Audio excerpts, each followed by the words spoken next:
This is an SU TV News Update, brought to you by the NDSU BookStore. An NDSU animal science professor made a recent trip to South Korea to present his work on maternal methyl diet and mammary development. Chung Park spoke at the Global Breast Cancer Conference in Seoul, South Korea, one of the most influential breast cancer research symposiums for scientists.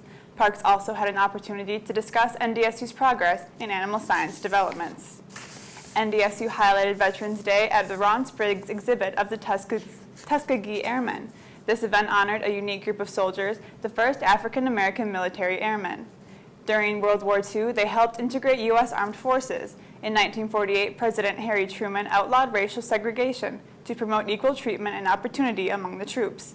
This exhibit, presented by Spring, a 2007 recipient of the Congressional Medal of Honor, recounted the history of those men.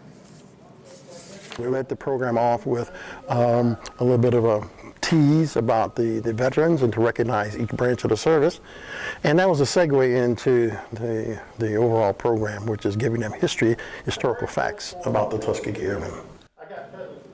The traveling exhibit is based out of Nicholasville, Kentucky. Spriggs began gathering his collection after being disappointed with the display at the National Museum of the United States Air Force in Dayton, Ohio.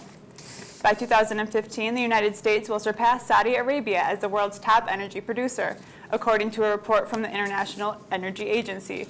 New technologies such as hydraulic fracking have made extracting oil and gas from shale rock commercially viable. The increased boom due to shale output is expected to reach its peak in the next 10 years, after which the U.S.'s power as a global energy force will fade due to limited resources.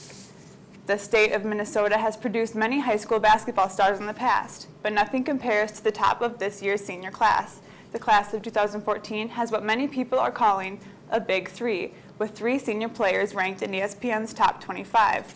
Tyus Jones, Rashad Vaughn, and Reed Travis are the top 3 high school basketball players in Minnesota, and all 3 are ranked in the top 5 of their positions nationally.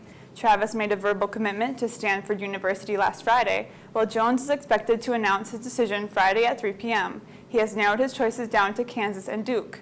Vaughn decided not to play his senior year in Minnesota and transferred to Findlay College Prep in Henderson, Nevada. He is expected to make his decision on where he will play college basketball sometime in the spring.